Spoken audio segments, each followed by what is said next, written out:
राधे राधे भक्तों, आज हम कथा में श्रवण करेंगे गर्ग संहिता से श्री वृंदावन खंड प्रथम अध्याय।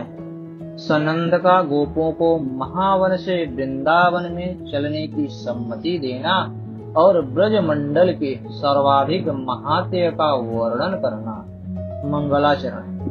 कृष्णा तीरे कोकिला केली तीरे गुंजा पुंजे देव पुष्पादि कुंजे कंबुज ग्रीवो चित्त बाहु चलंतो राधा कृष्णो मंगलम में भवेताम।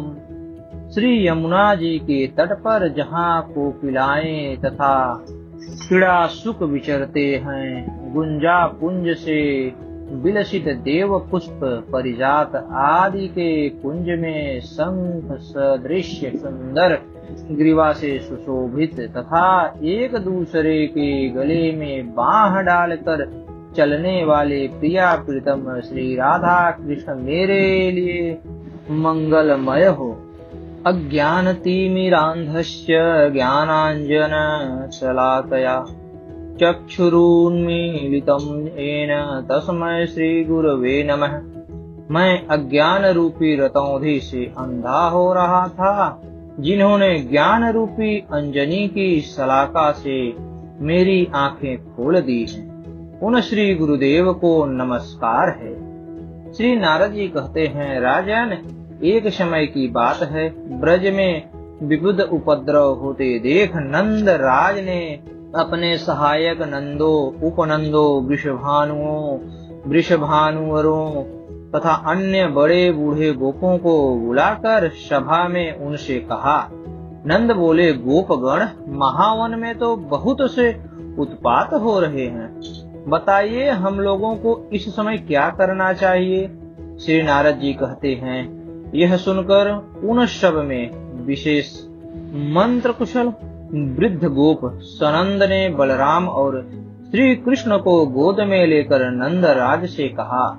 सनंद बोले, मेरे विचार से तो हमें अपने समस्त परिकरों के साथ यहाँ से उठ चलना चाहिए और किसी दूसरे ऐसे स्थान में जाकर डेरा डालना चाहिए जहाँ उत्पात की संभावना न हो। तुम्हारा बालक श्री कृष्ण हम सबको प्राणों के समान प्रिय है, ब्रजवासियों का जीवन है, ब्रज का धन और गोपकुल का दीपक है और अपनी बाल लीला से सबके मन को मोह लेने वाला है।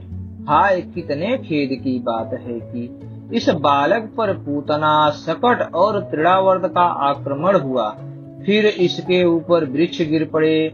इन सब संकटों से यह किसी प्रकार बचा है, इससे बढ़कर उत्पात और क्या हो सकता है। इसलिए हम लोग अपने बालकों के साथ वृंदावन में चले और जब उत्पात शांत हो जाए तब फिर यहाँ आए। नंद ने पूछा, बुद्धिमानों में श्रेष्ठ सनंद जी, इस ब्रज से वृंदावन कितनी दूर है, वह वन कितने कोशों में फैला हुआ है, उसका लक्षण क्या है और वहाँ कौन सा सुख सुलभ है, यह सब बताइए। सनंद बोले, बहिषत से ईशान कोण, यदपुर से दक्षिण और सोनपुर से पश्चिम की भूमि को माथुर मंडल कहते हैं। मथुरा मंडल के भीतर 20.5 योजन विस्तृत भूभाग को मनीषी पुरुषों ने दिव्य मथुरा मंडल या ब्रज बताया है। एक बार मैं मथुरापुरी में वसुदेव जी के घर ठहरा हुआ था।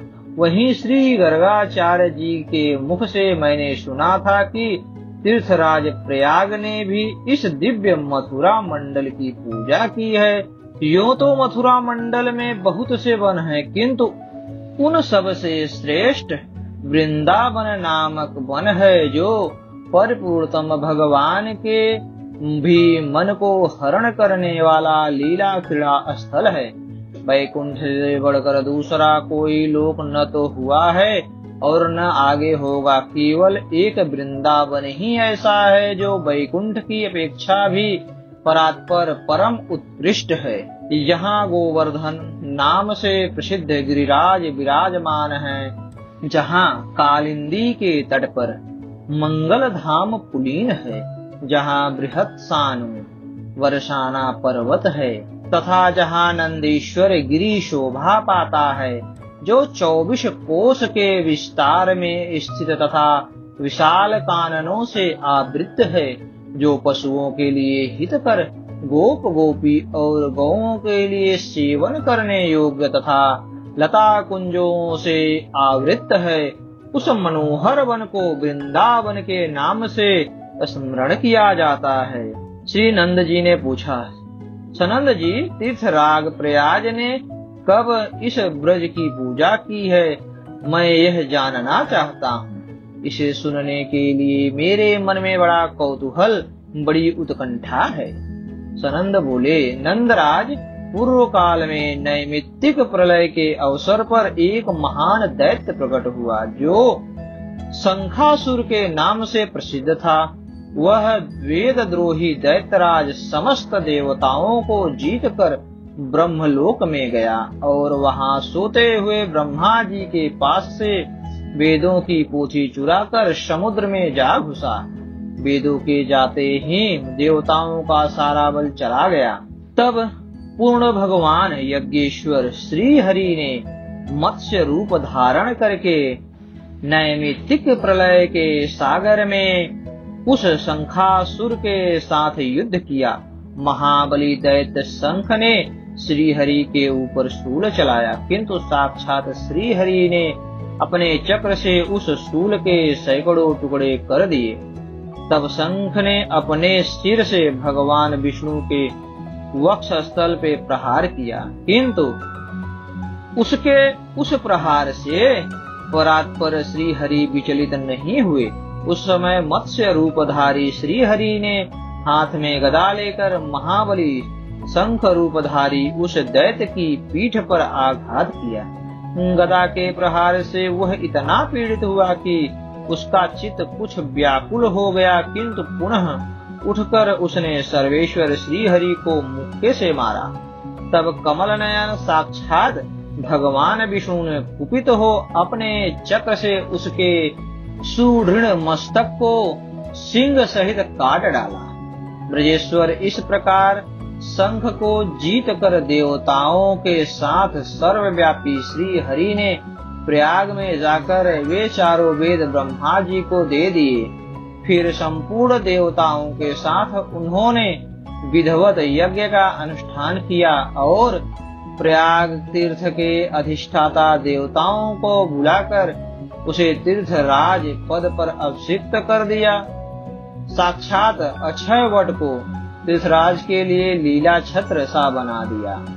मुनि कन्या गंगा तथा सूर्य सुता यमुना अपनी तरंग रूपी चामरों से उनकी सेवा करने लगी। उसी समय जम्बू द्वीप के सारे तीर्थ भेंट लेकर बुद्धिमान तीर्थराज के पास आए और उसकी पूजा और वंदना करके वे तीर्थ अपने अपने स्थान को चले गए। नंद, जब देवताओं के साथ श्री हरि भी चले गए, तब वहीं कलह प्रिय मुनिंद्र नारद जी आ पहुँचे और सिंहासन पर दीप्यमान तीर्थराज से बोले।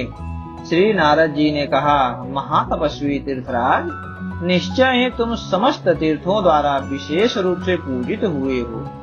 तुम्हें सभी मुख्य मुख्य तीर्थों ने यहाँ आकर भेंट समर्पित की है, परंतु ब्रज के वृंदावन आदि तीर्थ यहाँ तुम्हारे सामने नहीं आए।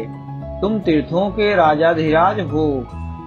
ब्रज के प्रमादी तीर्थों ने यहाँ न आकर तुम्हारा तिरस्कार किया है।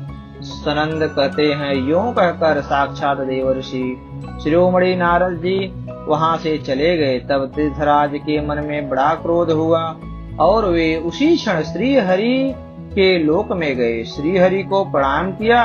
उनकी परिक्रमा करके संपूर्ण तीर्थों से घिरे हुए तीर्थराज हाथ जोड़कर भगवान के सामने खड़े हुए और पुनः श्रीनाथ से बोले। तीर्थराज ने कहा, देव देव, मैं आपकी सेवा में इसलिए आया हूँ कि आपने तो मुझे तीर्थराज बनाया और समस्त तीर्थों ने मुझे भेंट दी, किंतु मथुरा मंडल के तीर्थ मेरे पास नहीं आए। उन प्रमादी ब्रज तीर्थों ने मेरा तिरस्कार किया है, अतः यह बात आपसे कहने के लिए मैं आपके मंदिर में आया। श्री भगवान बोले, मैंने तुम्हें धरती के सब तीर्थों का राजा तीर्थराज अवश्य बनाया हूँ, किंतु अपने घर का भी राजा तुम्हें ही बना दिया हो, ऐसी बात तो नहीं हुई है। फिर तुम तो मेरे गृह पर भी अधिकार जमाने की इच्छा लेकर प्रमत्त पुरुष के समान बात कैसे कर रहे हो? तीर्थराज, तुम अपने घर जाओ और मेरा यह शुभ वचन सुन लो। मथुरा मंडल मेरा साक्षात परात्पर धाम है, त्रिलोकी से परे है। इस दिव्य धाम का प्रलय काल में भी संहार नहीं होता। सनंद कहते हैं, यह सुनकर तीर्थराज बड़े विस्मित हुए, उनका सारा अभिमान गल गया। फिर वहां से आकर उन्होंने मथुरा के ब्रजमंडल का पूजन किया और उनकी परिक्रमा करके अपने स्थान को पदार्पण किया। पृथ्वी का मान भंग करने के लिए यह ब्रजमंडल पहले दिखाया गया था। मैंने ये सारी बातें तुम्हारे सामने कही, अब और क्या सुनना चाहते हो? नंद जी ने पूछा, गोपेश्वर, किसने पहले पृथ्वी का मान भंग करने के लिए इस ब्रजमंडल को दिखलाया था, यह मुझे बताइए। सनंद ने कहा, इसी वाराह कल्प के पहले श्री हरि ने वाराह रूप धारण करके अपनी दाढ़ पर उठाकर रतातल से पृथ्वी का उद्धार किया था। उस समय उन प्रभु की बड़ी शोभा हुई थी। जल में जाते हुए उन वाराह रूपधारी भगवान रमानाथ जनार्दन से उनकी दृष्टा के अग्रभाग पर सुशोभित हुई पृथ्वी बोली। पृथ्वी ने पूछा, प्रभु, सारा विश्व पानी से भरा दिखाई देता है, अतः बताइए आप किस स्थान पर मेरी स्थापना करेंगे? भगवान बाराह बोले, जब वृक्ष दिखाई देने लगे और जल में उद्वेग का भाव प्रकट हो, तब उसी स्थान पर तुम्हारी स्थापना होगी। तुम वृक्षों को देखती चलो। पृथ्वी ने कहा, भगवान, स्थावर वस्तुओं की रचना तो मेरे ही ऊपर हुई है, क्या कोई दूसरी भी धरणी है? धारणामयी धरती तो केवल मैं ही हूँ। सनंद जी कहते हैं, यूं कहती हुई पृथ्वी ने अपने सामने जल में मनोहर वृक्ष देखे। उन्हें देखकर पृथ्वी का अभिमान दूर हो गया और वह भगवान से बोली, देव, किस स्थल पर एक पल्लव सहित वृक्ष विद्यमान है? यह दृश्य मेरे मन में बड़ा आश्चर्य पैदा कर रहा है। यज्ञ पते प्रभु, इसका रहस्य बताइए। भगवान वाराह बोले, नितिम्बनी, यह सामने दिव्य माथुर मंडल दिखाई देता है, जो गोलोक की धरती से जुड़ा हुआ है। प्रलय काल में भी इसका संहार नहीं होता। सनंद बोले, यह सुनकर पृथ्वी को बड़ा विस्मय हुआ, वह अभिमान शून्य हो गई। अतः महाबाहु नंद, यह ब्रजमंडल समस्त लोकों से अधिक महत्वशाली है। ब्रज का यह महात्म्य सुनकर मनुष्य जीवन मुक्त हो जाता है। तुम मथुरा ब्रजमंडल को तीर्थराज प्रयाग से भी उत्कृष्ट समझो। अस्तु। राधे राधे भक्तों।